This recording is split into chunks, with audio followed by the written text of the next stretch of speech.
Hello everyone, this is Dinsdale1978 coming to you once again from Team MP, and I'm bringing you some Black Ops action on Crisis, I believe, here. I'm doing a TDM with my friends, and I go 20-1, which is an absolutely amazing score for me, and I'm running the AUG, and just decided to put something up here tonight and talk about my kind of boredom now with what's going on in gaming.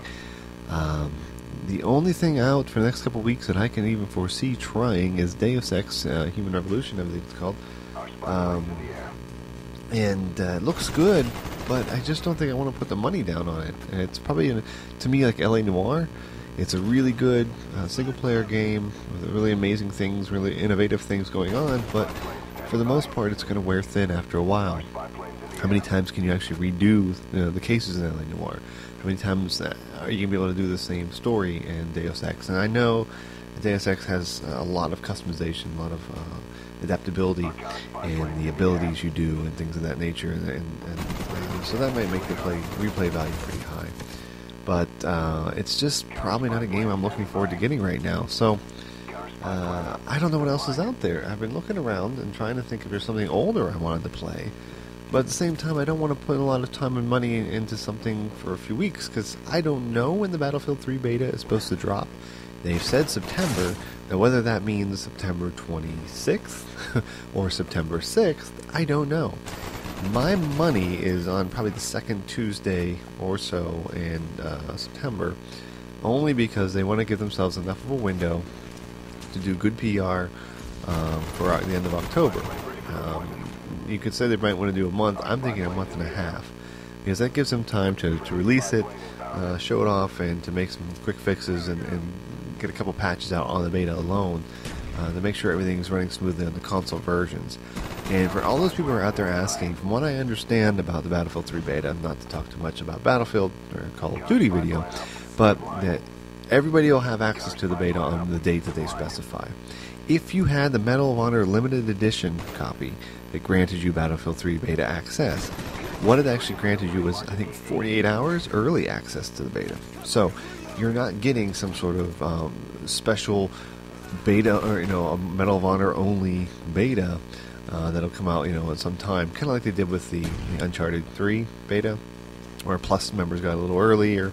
It's a very similar thing, but anybody can get into the beta, from my understanding. You don't have to have Medal of Honor to get into the beta if you don't want to get in early. If you want to get in early, you have to get the Medal of Honor Limited Edition, activate the online pass, and then they'll send you a message, from what I understand. They'll send you an email message confirming it on your console of choice, and you'll have access to it. So I'm really waiting for that. I'm hoping that it's earlier in the month, so I'll have something to do.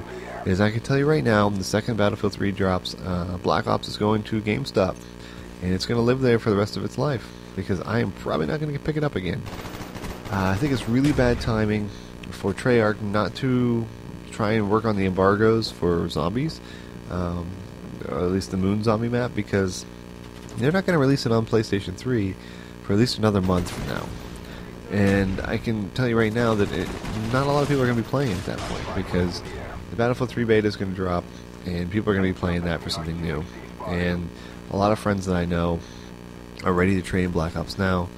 And if I had Moon to play now, I'd probably keep it a little longer and keep playing it. I'm not enjoying my time in it anymore, and that's unfortunate. It's not a terrible, terrible game. I have to say that. One of the things they did just recently do that I actually really do like is the Express playlist. Now, I'll have another gameplay of one of the Express games we participate in tonight. But it's so much more refreshing to not worry about ghost campers. You get killed by second chance because your gun didn't finish somebody off, even though you pretty much emptied a full clip into them. But that's the way things go. And I think they should have freshened up things like that a little bit earlier, and given people the option to do different kind of custom games like that. And it would have made the game last a little bit longer. Not saying that it's not still lasting long, obviously. It's gone this far, and we're almost on the release date of Modern Warfare 3. So it's served its purpose in Activision's eyes, and continues to make money on the DLC and the maps and such.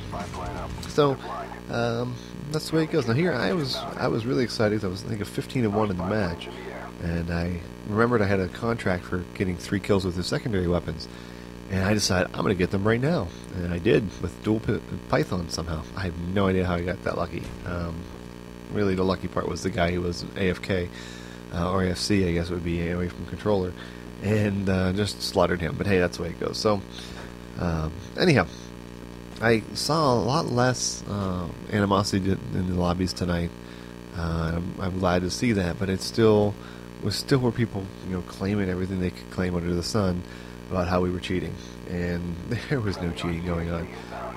We're not that kind of group, and we don't play that way. And recently I heard somebody else talk about, if he did not have KD in a game, he wouldn't play it. And Modern Warfare 2 doesn't record KD anymore, supposedly, and so he's not going to play that thing at all because he doesn't care if his stats don't count. Now I heard somebody in the lobby tonight looking at our KDs. Well, if you got a 1.5, you can come talk to me because you got a 1.3. That ain't good enough. And I'm thinking, yeah, I understand your point, and I can see where you're coming from. But once again, we're back to that imaginary statistic, and it really doesn't matter in a game of life what your KD is.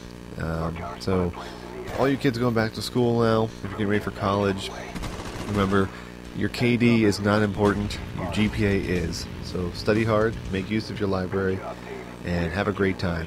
But just stay safe. This is Denzel 1978, signing out.